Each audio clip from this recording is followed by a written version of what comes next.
चुनाव से पहले कांग्रेस को तगड़ा झटका। कांग्रेस उम्मीदवार पर ईडी ने बोला धावा। हरियाणा में कांग्रेस के लिए बड़ी मुसीबत। कांग्रेस नेता की करोड़ों की संपत्ति जब्त। हरियाणा में चुनाव को लेकर सभी पार्टियां जोरों शोरों के साथ प्रचार कर रही हैं।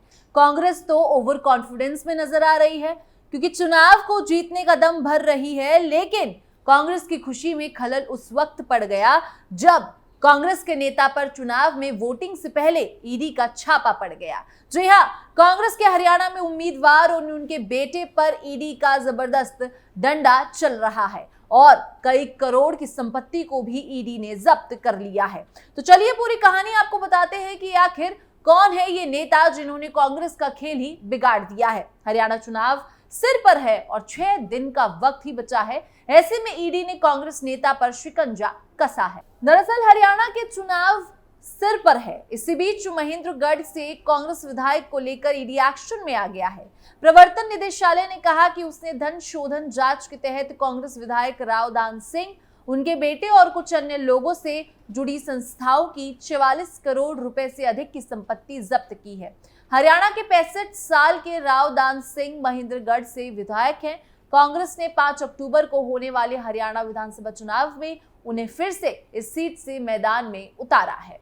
कौन है राव दान सिंह? 4 बार के विधायक और कारोबारी ने कांग्रेस उम्मीदवार के रूप में विभानी महेंद्रगढ़ सीट से साल की शुरुआत में लोकसभा चुनाव लड़ा था, लेकिन भारतीय जनता पार्टी के धर्मवीर सिंह से 41,000 से ज्यादा वोटों के अंतर से हार गए।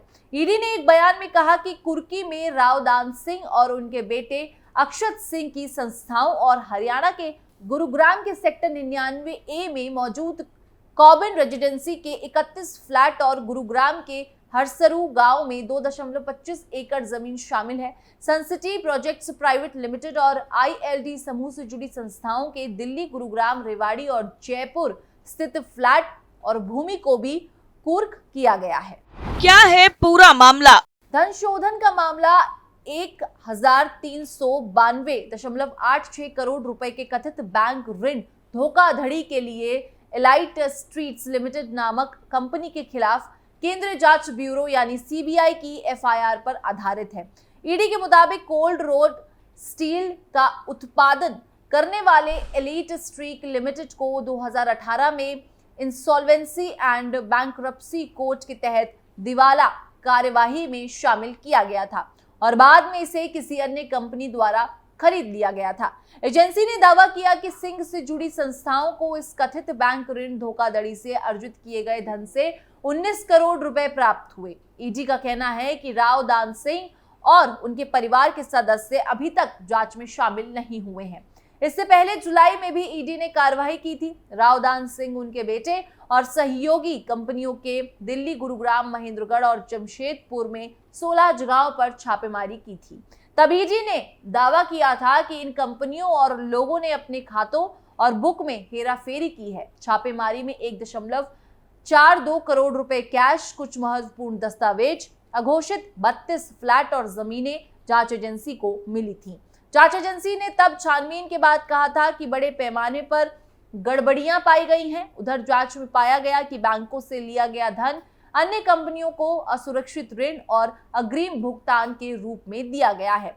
इन लोगों ने लोन की माफी, फर्जी लेन देन और बुक ऑफ अकाउंट्स में हेरफेर करके इस दान का उपयोग जमीन और अन्य लंबी अवधि की योजनाओं में किया था।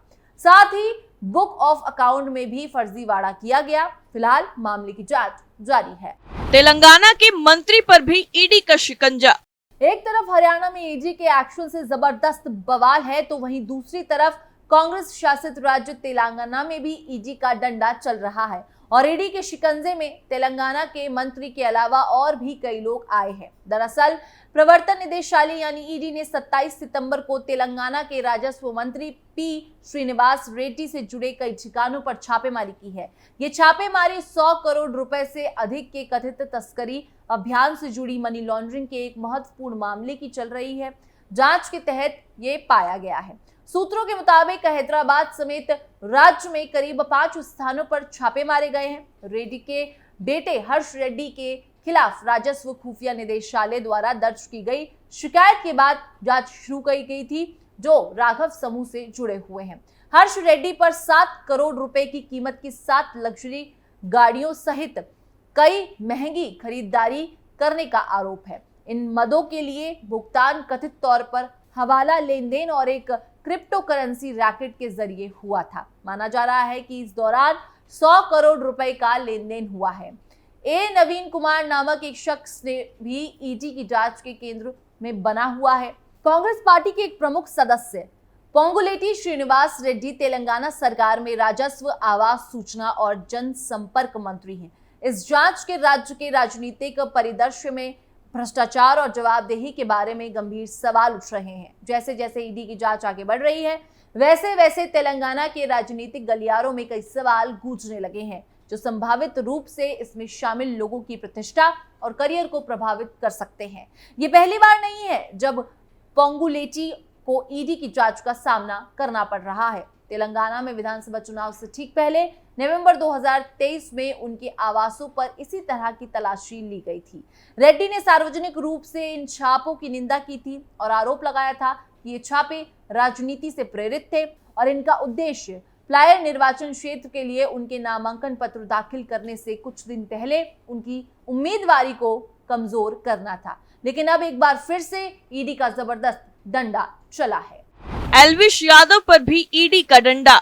इतना ही नहीं, एक तरफ तो राजनीतिक लोगों पर ईडी का डंडा चल रहा है, तो वहीं दूसरी तरफ यूट्यूबर एल्विश यादव और सिंगर फाजिलपुरिया के खिलाफ भी प्रवर्तन निदेशालय यानी ईडी ने बड़ा एक्शन लिया है।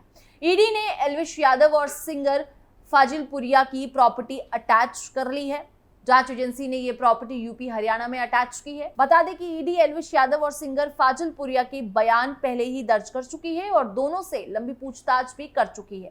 एल्विश ने कथित तौर पर रेव पार्टियों में सांपों का जहर सप्लाई किया था। इसके लिए जो पैसे मिले थे उनके लेन देन से संबंधित मामलों में एल्विश और बाकी लोगों से ईडी ने पूछताछ की थी, जिसके बाद इनकी प्रॉपर्टी की जब्ती की कार्रवाई की गई है। केंद्रीय एजेंसी ने उत्तर प्रदेश के गौतम बुद्ध नगर जिला पुलिस की तरफ से एल्विश और उनके जुड़े लोगों के खिलाफ दर्ज एफआईआर और चार्जशीट का संज्ञान लेने के बाद मई में मामला दर्ज किया था और पीएमएलए के तहत आरोप लगाए थे। हरियाणा के सिंगर राहुल यादव उर्फ राहुल फाजिलपुरिया के एल्विश यादव से संबंध है, उनसे भी ईडी ने इस मामले में पूछताछ की थी। एल्विश यादव को 17 मार्च को नोएडा पुलिस ने पार्टियों में मनोरंजन के लिए सांप के जहर के संदिग्ध इस्तेमाल की जांच के सिलसिले में गिरफ्तार किया था। कथित तौर पर उनके द्वारा आयोजित पार्टियों में इस्तेमाल किया जाता था। विवादित यूट्यूबर और reality show big boss OTT 2 के विजेता एल्विश यादव पर नोएडा पुलिस ने narcotic drugs and psychotropic substance यानी NDPS अधिनियम, वन्य जीव संरक्षण अधिनियम और भारतीय दंड संहिता IPC की विभिन्न धाराओं के तहत मामला दर्ज किया था। पिछले साल 3 नवंबर को नोएडा के सेक्टर 49 पुलिस स्टेशन में पशु अधिकारी NGO पीपल फॉर एनिमल की शिकायत पर दर्ज एफआईआर में एल्विश यादव उन 6 लोगों में शामिल थे जिनका नाम दर्ज किया गया था। नवंबर में 5 अन्य आरोपियों को गिरफ्तार किया गया था जो सभी सपेरे थे और बाद में उन्हें स्थानीय अदालत ने जमानत दे दी थी। पिछले साल 3 नवंबर को नोएडा के एक बैंक्वेट हॉल से जिन 5 सपेरों को गिरफ्तार किया गया था उनके कब्जे से 5 कोबरा के साथ ही 9 सांप बरामद किए गए थे, जबकि 20 मिली संदिग्ध सांप का जहर भी जब्त किया गया था। हालांकि पुलिस ने कहा था कि एल्विश यादव बैंक्वेट हॉल में मौजूद नहीं था और वो इस मामले में उसकी भूमिका की जांच कर रहे हैं, जिसमें कथित तौर पर मनोरंजन के लिए सांप के जहर का इस्तेमाल किया गया था। हालांकि इसी साल अप्रैल में नोएडा पुलिस ने इस मामले में 1200 से अधिक पन्नों की चार्जशीट दाखिल की थी। पुलिस ने कहा कि आरोपों में सांपों की तस्करी, नशीले पदार्थों का इस्तेमाल और रेव पार्टियों का आयोजन शामिल है। यानी कुल मिलाकर अगर देखा जाए तो जांच एजेंसियों का चाबुक सभी पर चल रहा है, चाहे वो नेता हो या फिर यूट्यूबर। कच्चा चिट्ठा में फिलहाल के लिए इतना ही। बाकी देश और दुनिया की तमाम खबरों के लिए आप देखते रहिए कैपिटल टीवी।